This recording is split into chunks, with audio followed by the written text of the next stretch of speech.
Meenakshi Faculty of Arts and Science for Women at KK Nagar, Chennai. BCom, BSc, BA, BBA, BCA and Viscom. Apply now. வணக்கம். நேற்றைய தினம் பார்த்தோம்னால் முருக பக்தர் மாநாடு நடைபெற்றது. இதில் அஇஅதிமுகவின் முன்னாள் அமைச்சர்களும் நிர்வாகிகளும் கலந்து கொண்டனர். அதே போன்று இன்று RSSின் 100ஆண்டு விழா கொண்டாடப்பட்டது. இதில் அதிமுகவின் முன்னாள் அமைச்சர் SP வேலுமணி அவர்கள் கலந்து கொண்டார். இந்த இரண்டு நிகழ்வுகளும் தற்பொழுது சர்ச்சையாக இருக்கக்கூடிய நிலையில் இதற்கு அஇஅதிமுகவின் முன்னாள் அமைச்சர் SP வேலுமணி அவர்கள் விளக்கம் அளித்திருக்கிறார்.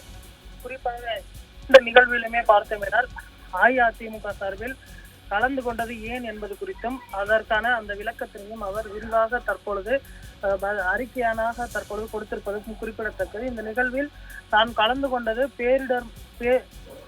அந்த மடத்தின் அழைப்பின் பேரில் தான் கலந்து கொண்டேன் என்றும் தெரிவித்திருக்கிறார். முருக பக்தர்கள் மாநாடு அரசியலுக்கு அப்பாற்பட்ட மாநாடு என்ற அடிப்படையில் தான் முன்னாள் அமைச்சர்கள் கலந்து கொண்டனர். அம்மாநாட்டில் தந்தை பெரியார், பேரறிஞர் அண்ணா ஆகியோர் பற்றி ஒளிபரப்பப்பட்டதாக சொல்லப்படும் காணொலி குறித்து அவர்களுக்கு தெரியாது. 1999 பாஜக கூட்டணியிலிருந்து மத்திய அமைச்சர்களாக இருந்த போதும் 2001 சட்டமன்ற தேர்தலில் கூட்டணி வைத்த போதெல்லாம் திமுகவுக்கு தெரியாதா? அதை பற்றியெல்லாம் அவர்கள் பேசுவார்களா?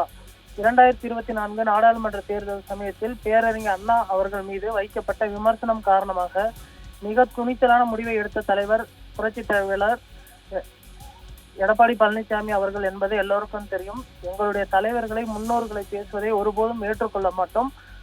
மாண்புமிகு முன்னாள் முதலமைச்சர் எடப்பாடி பழனிசாமி அவர்கள் கொள்கையை எப்போதும் விட்டுக் கொடுக்க மாட்டார் என்றும் தற்பொழுது SP வேலுமணி அவர்கள் தெரிவித்திருக்கிறார்.